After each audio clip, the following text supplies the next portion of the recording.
people would ask, why is it we live in the state of Israel and we've returned from exile? Why do we still have to commemorate the 9th of Av? That maybe resonated, I don't know, in the 70s or 80s or 90s. But now Tisha B'Av is a relief, because at least we get to express the anguish that we've been feeling here in Israel for the past 9 days. We are being decimated by the idealisms of the left and right. Anybody today who can proclaim joyously, we won, is just not living in the world that we all live in. The idealism of the right is an obvious fundamentalist fanaticism. And we have 3 theocrats in our midst who have been voted into power, whatever, you know who I'm talking about. And then the less obvious, but still fundamentalist idealism of many people on the left.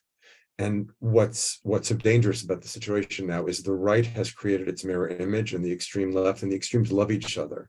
And the problem is the rest of us, we get stuck in the middle. And the tacit agreement that we had for millennia, that disagreements meant to be continued and not I want to kill you, has now been broken. So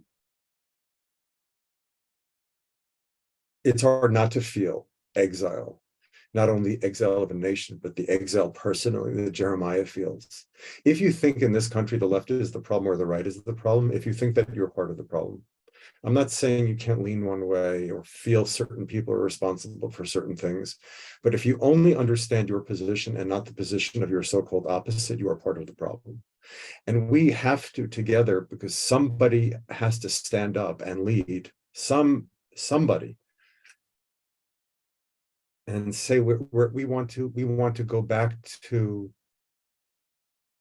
arguing like Jews.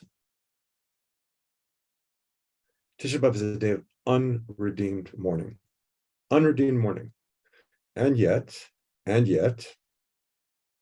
it's also a moed, a holiday, has a status of a holiday. Reason is that, and this is the terrifying part, but it's also a sense that emphasizes responsibility. That when you recognize how bad it is, that's the beginning of hope. It's not only on an existential level that I see my own powerlessness or worthlessness or whatever, but when I look at the state of the nation and I see how hopeless it is, and think back to the Holocaust 70 or 80 years ago, and the prophet says, Jeremiah says, all the people all your lovers, they're abandoning you. All your leftist friends on the left, all the people who were part of that intersection alliance, they're abandoning you. And on the right, Trump and all of his friends and all the Messianic Christians, they're going to abandon you also. So it's time to take responsibility. It's like we are post-Holocaust. We've experienced the trauma.